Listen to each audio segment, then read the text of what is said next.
নমস্কার, কেমন আছেন সবাই? আশা করি খুবই ভালো আছেন। আমিও খুব ভালো আছি। আজকে বারটি হলো শুক্রবার, ইংরাজির ২১ তারিখ আর বাংলার ৬ তারিখ। সকাল সকাল ঘুম থেকে উঠে ব্লগটি শুরু করে দিলাম। সকালবেলা ঘুম থেকে ওঠার পর আমার প্রধান কাজটি হলো কি জানেন? এই জানালা দরজাটি খোলা। ভালোও লাগে বেশ জানেন।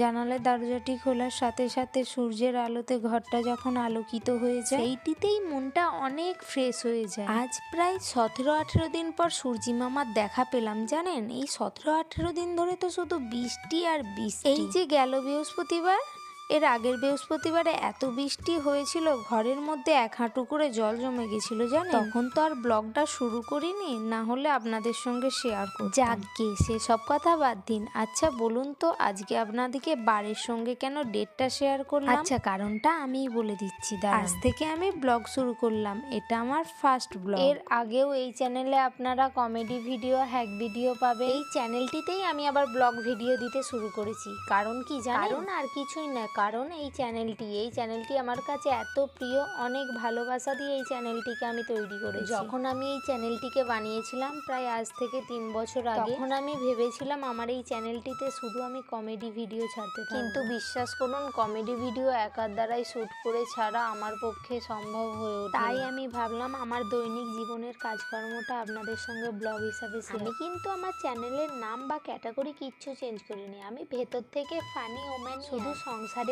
একটু দায়িত্ব নিতে শিখে গেছি। যাকে সব নিয়ে তো অনেক গল্প হলো। গল্প করতে করতে দেখুন আমার সকালের আরো একটা কাজ হয়ে গেল। আজকে ফুল একটু কমই পেলাম, কারণ আমার আগে ৪ জন তুলে নিয়ে গেছে। আমি কখনোই মানা করি না ফুল তুলতে, কারণ আমি মনে করি ফুলগুলো গাছে ফুটে নষ্ট হচ্ছে, ঠাকুরের পায়ে গেলে ক্ষতি কি। টানা এতদিন বৃষ্টি হওয়ার ফলে কতগুলো জামা কাপড় জড়ো হয়ে গেছে দেখুন। এই জামা কাপড়গুলো কিন্তু আমি ৪ দিন আগে ধুয়ে দিয়েছিলাম। যে সকাল হলে জামা কাপড়গুলো বারান্দার মধ্যে মিলে দিতাম আর রাত্রির হলে ভেতরে ঢুকিয়ে নিতাম। টানা ৪ দিন ধরে এই প্রসেস আমি ফলো করেছি জানেন। শেষমেশ আজ এই জামা কাপড়গুলোর একটু গতি। যা কটকটা রোদ্দুর বেরিয়েছে দেখছি, মনে হয় না তো আজকে আর বৃষ্টি হবে। বললে হয়তো বিশ্বাস করবেন না, টানা এতদিন বৃষ্টির ফলে ঘর বাড়িটার একদম বেহাল দশা হয়ে আছে। একে তো এত পুরনো বাড়ি, তার উপর তো বাইরেটা দেখতেই পাচ্ছেন কিরকম জঙ্গল হয়ে আছে, ঘর দুটোর ভেতরে একদম স্যাঁতস্যাঁতে হয়ে আছে। আচ্ছা সেসব কথা ছাড়ুন তো, চলুন আমার একটা ছোট্ট বাগান আছে, সেটা আপনাদের সঙ্গে শেয়ার করি। একটা মল্লিকা গাছ, একটা গাঁদা চারা, একটা মানি প্ল্যান্ট, একটা তুলসী, আর ওই গাছটার নাম না আমি সত্যিই জানি না। আপনারা যদি জেনে থাকেন আমাকে প্লিজ কমেন্টে জানাবেন। আর এখানে আছে কতগুলো তুলসী গাছ, একটা জবা গাছের চারা আর একটা অ্যালোভেরা গাছ।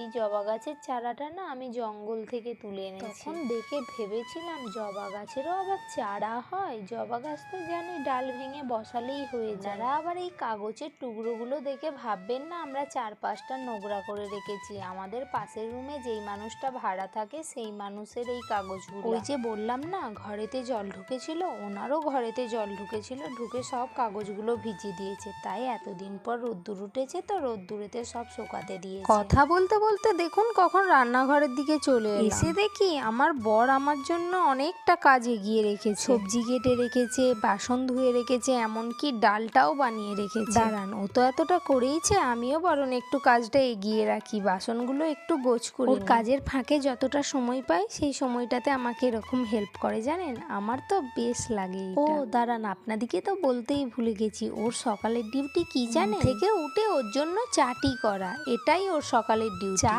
ও একাই খায়, আমরা দুজনের কেউই ভালোবাসি না, আমিও খাই না আমার মেয়েও খায় না। দেখুন কথা বলতে বলতে ভাতটাও বসিয়ে দিলাম, ১ সিদ্ধ চাল তো বেশিক্ষণ টাইম লাগবে না। আচ্ছা বলুন তো আমার মতো এই অভ্যাসটা কার কার আছে? এই যে গ্যাসে কিছু বসিয়ে সঙ্গে সঙ্গে গ্যাস মোছা, সব সময় গ্যাস মুছেই যাব, এটা আমার ভালো অভ্যাস না খারাপ অভ্যাস আমি বুঝতে পারলাম না আজ পর্যন্ত। বর আমার সবজিটা কেটে দিলেও কুমড়ো শাকের ডাঁটাগুলো কাটেনি, তাই কুমড়ো শাকের ডাঁটাগুলো নিয়ে বসে পড়লাম কাটাকুটি করতে। এই কুমড়ো শাকগুলো আমার বরের বন্ধুর বাড়ি থেকে পাঠিয়েছে, ওদের নাকি প্রচুর হয়েছে। দাঁড়ান একদিন দেখতে যাব। কুমড়ো শাকগুলো দেখেই বোঝা যাচ্ছে খেতে মজার হবে জানেন। বাড়ির শাকসবজিতে এত সার দেয় না তো, তাই এত খেতে মজার হয়। আর বাজার থেকে যেগুলো আমরা কিনে খাই ওগুলো তো শাক পাতা খাই না, বিষ খাই আমরা। দেখলেন বলেছিলাম না ভাতটা এক্ষুনি ফুটে উঠবে, দেখুন এক্ষুনি ফুটে উঠেছে ভাত। এখানে সব ১ সিদ্ধ চাল তো, তাই খুবই তাড়াতাড়ি ভাত হয়, আর এই চালটা তো আরো তাড়াতাড়ি ভাত হয়। এই চালের ভাত নিয়ে একটা মজার ঘটনা আছে, দাঁড়ান শেয়ার করি আপনাদের সঙ্গে। আমি যখন বিয়ের পর প্রথম এই জোড়হাটে আসি, প্রথম ও আমাকে ভাতটা রান্না করতে দিত না,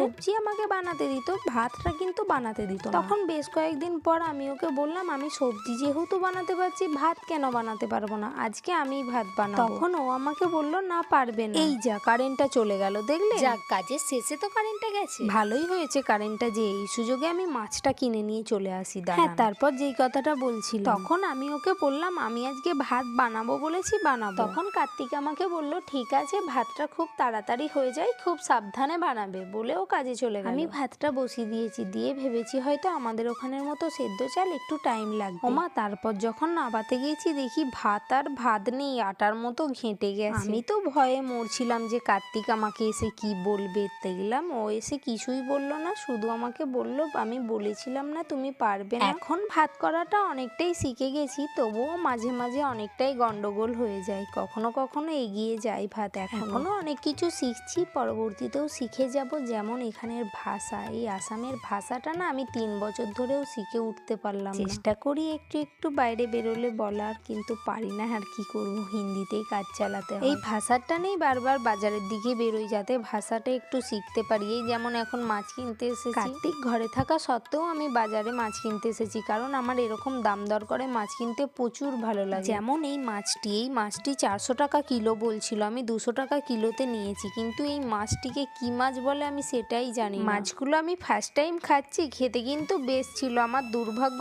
কার্তিকই এই মাছ খায় না, ও রান্না অবস্থায় দেখেই বুঝে গেছে এটা ফলুই মাছ ও খায় না। আর কি করা যাবে, এই 500 মাছ আমাদের মা বেটিকেই এখন খেয়ে শেষ করতে হবে। দেখলেন, আমি বললাম না শেখার শেষ নাই। আমি এখনো কোন মাছটাকে কি নামে ডাকে, কোন মাছটা কেমন দেখতে হয়, আমি সেটাই জানি না, কিন্তু কার্তিক সব কিছু জানে। এত কিছু জানলো কি করে সেটা ভাবছেন তো? কারণ এই জোড়হাটে কার্তিক 20 বছর ধরে আছে, তাও আবার একা। এখন তো বুঝতেই পারছেন, একটা ছেলে মানুষ একা থাকলে কত কি শিখে যায়। এইরকম ও রান্না বান্না থেকে কাটাকুটি সবই জানে। ঘরে অনেকগুলো পলিথিন জড়ো হয়েছিল, পলিথিনগুলো এদিক ওদিক না ফেলে দিয়ে জ্বালিয়ে দিলাম। তো চলুন, এবার আমার মেয়েকে স্কুল থেকে আনতে যাওয়ার টাইম হয়ে গেছে, তাই একটু রেডি হয়ে নিই। এটা আমার ফার্স্ট ব্লগ, আমি অত সাজিয়ে গুছিয়ে কথা বলতে পারি না, তবুও চেষ্টা করেছি। যদি কোনো ভুল ত্রুটি হয়ে থাকে দয়া করে ক্ষমা করে দেবেন। অবশ্যই আমাকে কমেন্টে জানাবেন আমার ভিডিওটি আপনাদের কেমন লাগলো।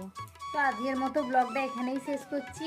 আমার ব্লগটা কেমন লাগলো অবশ্যই কমেন্টে জানাবেন। ভালো থাকবেন, সুস্থ থাকবেন। আমার ভিডিওটা ভালো লাগলে একটা লাইক করে দেবেন।